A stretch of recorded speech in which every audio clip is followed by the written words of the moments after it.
बेटा, क्या कभी ऐसा समय आया है जब तुम्हारे पास साधन भी हैं, लोग भी हैं, लेकिन भीतर ही भीतर एक डर, एक अनिश्चितता जो तुम्हारा आत्मविश्वास छीन लेती है? क्यों ऐसा होता है कि बाहरी ताकत होने के बावजूद अंदर की ताकत कमजोर पड़ जाती है? आज के इस श्लोक में हम दुर्योधन की उसी मानसिक स्थिति को देखेंगे जो तुम्हारे जीवन के लिए भी एक अनमोल शिक्षा है। श्लोक: अपर्याप्तम तदस्माकं बलम भीष्माभिरक्षितम पर्याप्तम त्विदमे तेषां बलम भीमाभिरक्षितम।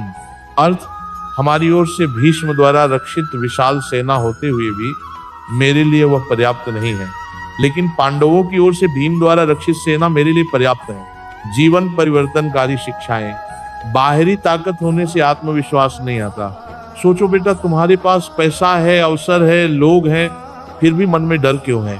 दुर्योधन के पास असीमित सेना थी, भीष्म जैसे महायोद्धा थे, फिर भी उसने कहा हमारी सेना पर्याप्त नहीं है।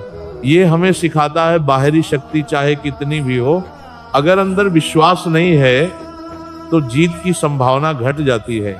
गीता सिखाती है असली ताकत है मनोबल। भीतर की दृढ़ता के बिना बाहरी संसाधन बेकार हैं।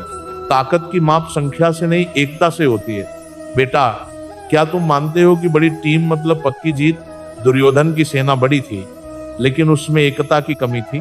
पांडवों की सेना छोटी थी, लेकिन वे एक दूसरे के लिए जान देने को तैयार थे। जिंदगी में भी इंसान के लिए यही सच है, संख्या नहीं बल्कि साथ चलने वाली टीम ही असली ताकत है। गीता सिखाती है एकजुट लोग छोटी टीम होते हुए भी बड़ी ताकत को हरा सकते हैं।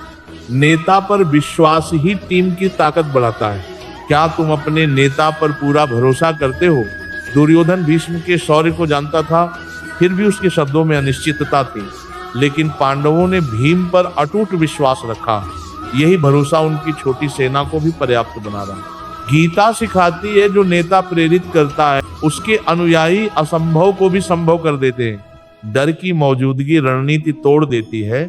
क्या तुमने किसी काम की शुरुआत से पहले ही डर महसूस किया है? डर तुम्हारी योजना को कमजोर कर देता है। जैसे दुर्योधन का आत्मविश्वास शत्रु की ताकत सोचकर घट गया। जहां मन कमजोर हो वहां बड़े मौके भी हाथ से निकल जाते हैं। गीता सिखाती है डर को नियंत्रित करो, वरना वह तुम्हारी ताकत को खत्म कर देगा। असली संपत्ति है दृढ़ संकल्प। क्या तुमने देखा है किसी के पास साधन कम हो फिर भी वह सफल हो जाए? पांडवों के पास सीमित सेना थी, लेकिन उनके भीतर था अटूट संकल्प। संकल्प से सीमाएं भी ताकत में बदल जाती। गीता सिखाती है संकल्प की आग में छोटी से छोटी शक्ति भी विजय के अस्त्र में बदल जाती है। बेटा, ये श्लोक हमें सिखाता है शक्ति सिर्फ संख्या में नहीं, बल्कि मनोबल, एकता, भरोसा और संकल्प के संगम में है। अगर तुम इन शिक्षाओं को दिल में उतार लोगे तो जिंदगी का कोई युद्ध तुम्हें हरा नहीं पाएगा। हरे कृष्ण कृष्ण कृष्ण हरे हरे, हरे राम राम राम हरे हरे।